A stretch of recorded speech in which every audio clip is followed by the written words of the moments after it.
Welcome to the meeting room at Global TV Talk Show, a broadcast service of globalbusinessnews.net. Now, here's your host, Ed Cohen. This is Ed in San Diego, and you're on Global TV Talk Show. Two very special guests today from Toronto area, Larry Linton, and from Southern California, although it looks like it's the Grand Canyon, it's Mark Colo. So, Mark, when was the last time you were there in the Grand Canyon? Oh, I've got quite a story on that one, Ed. I'll try and tell as briefly as I can, but we went there on Memorial Day about 2 years ago. You and your family? Yeah, whole family, all five of us, 3 kids, my wife and I. And we had a breakdown.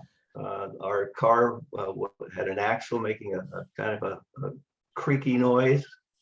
We knew that wasn't good. And the other family that came with us, they had an RV, and he was a mechanic. So he heard the noise. He said, "Oh, gee, that's your bearings are going out." I said, "Well, is that bad? Can we still drive it?" He says, "I wouldn't." I said, "Why is that?" "Because it'll ruin the whole axle. So we have to replace the whole axle, which is pretty costly." So, it was a Memorial Day, right? Everything was closed. And so I'm thinking to myself, how are we going to get this thing fixed? I got appointments for work. I got to get home, on time, and just all these horrible things that I'm going to run through my mind. And I made 6 calls, found one guy that picked up the phone, and he said that, yeah, I quit working at Toyota. We had a Toyota Sequoia. And he says, "I quit working on cars about 5 years ago, but I can tell by your voice over the phone, you're in desperate need." So he says, "I'll tell you what, I'll help you out." He says, "But you have to get your car to my garage." Turned out his garage was almost 80 miles away, and we had to drive the distance.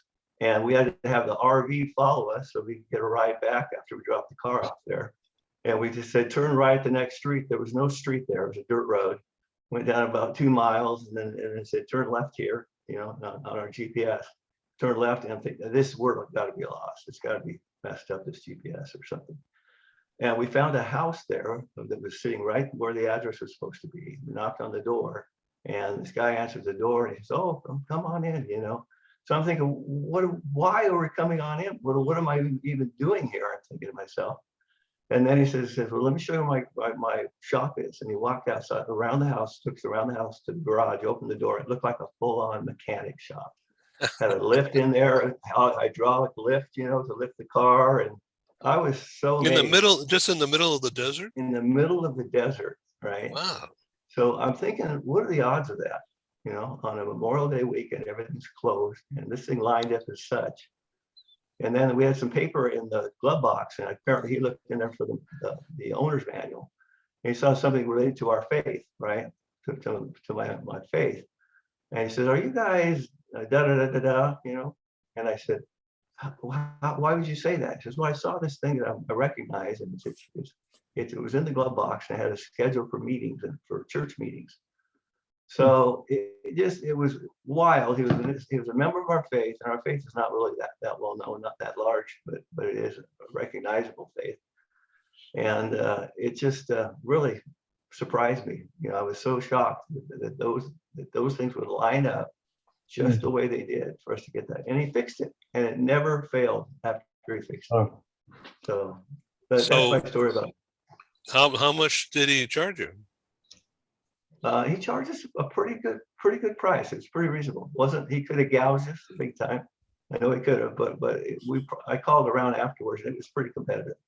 So, but hey, Mark, that is a great story. Yeah. Thank you for sharing that. Sure. So Larry, did you quit playing drums to go back to law, or what? Well, it's interesting. The last 6 months, I've gone back to law. And I don't have as much time to do the drumming. But the good news is when I'm back practicing law, I don't think about myself. So in a way, that's good because I don't worry about my Parkinson's. The drumming, obviously, I do to deal with the physical symptoms of Parkinson's. But now that I'm working, I don't think about myself much. And really, that's what I wanted to share with you all is I had a question about 2 years ago when I retired and resigned, was whether or not I could go back into the job market, and if I could, in what capacity. Would my employer employ me, or at what level would I be able to do the job? So I did a little experiment on myself, and I'm confidently saying, 6 months in, that we still have value, we still have a contribution to make. But I think it takes a commitment and the right kind of leadership in the firm to trust me as a person with Parkinson's. But it also gives me the opportunity to find my comfort zone and still contribute. And I think that's my next sort of chapter that I'm on, is trying to spread the word that we need the right kind of leadership to employ people with disabilities, but we still have value and a contribution to make. That's really what I wanted to share with you guys as an update, in my own personal journey with Parkinson's at the moment. So I asked Mark yesterday in an email in prep for this, what are we going to talk about? Anything specific? And he says, well, everybody is impacted differently by Parkinson's. Right. And so here we have impromptu, everybody out there watching this. This is not rehearsed. Right. So I am to date not afflicted. And I don't know anybody in my family who has had it, but I know of others. We have had several people in the family with Alzheimer's and some form of dementia, but mostly Alzheimer's. So I'm very happy to televise this, promote awareness that people can still be useful and very helpful to themselves and their family, not to mention be gainfully employed. Right. And it's a disability, but it's manageable. Is that correct? Well, for me, it's manageable. I think I'm, one of the lucky ones in the sense that it doesn't appear to be progressing as quickly as I've seen others. I do credit the exercise regime that I do religiously as a way of combating that. But also, I think also this distraction from thinking about the condition 24/7 and surrounding myself with people that value and see me as a person with being differently abled as opposed to being disabled. I think that's the message, is that differently able. That's great. Differently abled. Right. Yeah. That's right. And it takes the right kind of leadership and firm to recognize that, I think, and to find the accommodation and the balance as to where I can still contribute. Now, I mean, I am physically in my home office. I don't have to commute, so that's a saving. I'm behind a computer screen, so clients don't necessarily see my trembling hands. I'm reasonably coherent, and can string a sentence together when I'm talking to clients about their work permit application. So I think the environment and the commitment and the arrangement and the accommodation all fitted together.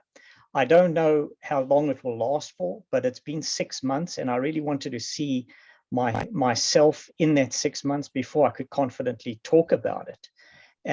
But I do feel great about it because I'm not functioning at that partnership level that I was at. I am in the operational side, but because, as Mark can confirm, one of the biggest issues is stress management. So I'm relying on stuff that I learned as a younger lawyer that I can do confidently. And I think that lessens the stress and allows me to have a full productive day. Fascinating. Mark, what say you? Well, I'm always admire what Larry's been able to do with his condition. And I know it's different for everyone, but I used to play the drums, and I know it's got some timing to it and some flexibility with your wrists and hands. And I'm just amazed he can still play the drums. My double role, my single role quickly turns into a double role. and you as a drummer would know what the difference is. that Oh, yeah, rebound, definitely. that rebound is very easy. No, but I found that for me, some of my frustration comes from the little idiosyncrasies that people have when they have Parkinson's.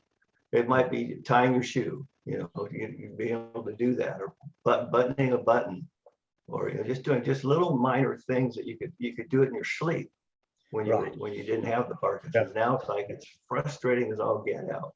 Right. Writing skills are shot, and I found out recently that Parkinson's also impacts your teeth, the health of your teeth. I never knew that. But in the last 2 weeks, I've had 2 teeth fall out while I was biting into a gummy bear or something else. And I felt like I had a rock in there. I was suddenly chewing on a rock, and I thought, what is that?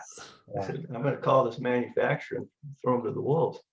Yeah, but it was my teeth had just fallen out. So I've got to go see a dentist again. But the financial cost alone of having a disease like this, you'll spend 25% of your spendable income just on your health issues that we come up with Parkinson's.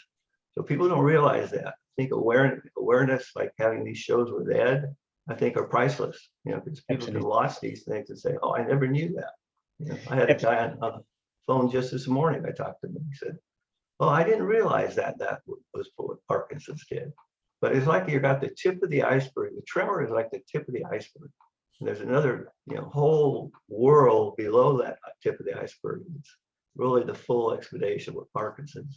So how much is your digestive tract impacted by the tremor? That's a great question, Ed. I haven't had that question asked of me before, but it's the gut is has such an impact on the brain, because you have certain bacteria in your stomach, you eat certain foods that aren't healthy for you, and these bad microbiomes, microbiomes. I think I'm probably the wrong word, but these small bacteria get through the lining of the wall of the stomach. So they get out that lining and they get into the blood system, and they travel to the brain, and then they cause inflammation in the brain, which is basically like lighting your brain on fire. So that's just all from the gut. There's a great book called The Brain Maker, and it talks all about how the gut can cause all these neurological diseases. And there's 5,000 of these diseases out there. So, yeah, I've taken the conscious decision to not research as much as I should, only because when it comes to the gut, I've got, on the one hand, I enjoy the social aspects of eating. On the other hand, I've got Parkinson's. So at some point in my life, I made the decision that, hey, I've been dealt this card, but I'm still going to try and enjoy the best life that I can. And for me, food is a very big social aspect to it. But what Parkinson's has taught me is, as Mark is saying, we become experts in firstly, we're experts on our body, because we know about the subtle changes that Parkinson's brings to the table over a period of time. And we learn about ourselves more than anybody else. I mean, I know when I'm having an off day, but this is not for the faint of heart. And we live with it 24/7, and we can tweak it and do whatever we can. And I think we've all got to establish a comfort zone. I compromise maybe on the food that I eat for the benefit of life's enjoyment. But I mean, that's just my personal opinion. And I commend anybody who follows a strict diet, who exercises, who really tries their best generally to keep well and healthy. And I think we can all take heed of that, Larry, I don't mean to be funny here, but I was thinking, just listening to you so clearly, talking to the jury here about what you're doing. But do you eat Chinese food with chopsticks? I can. I don't mean to make a joke, but I'm smiling. No, I can if I'm feeling good. but that was even, I had difficulties even before Parkinson's, with the chopsticks. It doesn't get better. So it tends to fling around at times. So is it better to use a spoon or a fork? A fork, yeah. Yeah, okay. Yeah. Yeah, I want to add something to this because I love Ed's laugh, and we have to have laughter in our lives. Yes. And I'm always looking for something I could say that's humorous about Parkinson's. I like the joke about if Michael J. Fox, if he were in a 9.0 earthquake, would his body be moving at all? Just these crazy little thoughts to think about. My kids came up with one. They helped me laugh too. And my oldest daughter said, "Hey, Dad, you've got diabetes and Parkinson's?" And then I says, "Yeah." He says, "That's called Parkinetes." And so now I have a new word, Parkinetes, right, for an individual that has Parkinson's and has that diabetes as well. So yeah, I've got a running top 10 perks of Parkinson's, from never having to buy electric toothbrush again, right down to my glasses of milk turning to milkshakes. but you're right, Mark. Your point is so well taken that we live with this chronic, progressive, incurable illness, and I think we've got to take light when we can to deal with those lighter moments, to give us the fortitude and strength to deal with the dark side of it. And I've found that everybody I meet with Parkinson's has got a great sense of humor. They can appreciate a joke, and we take the mickey out of each other. That's a real British sort of saying. But taking the mickey out is, just living lightly with our condition. Well, you guys have made my day. Thank you for doing this show. Impromptu. Impromptu Parkinson's. That's a multiple. Right. Yes, that's right. Okay, so I thank you, and please come back. Do it again. Thank you. Thanks for the opportunity. Good to see you guys. Thank you. Bye-bye now. You will. Yeah, thank you. See you soon, Larry. Bye-bye. Thank you.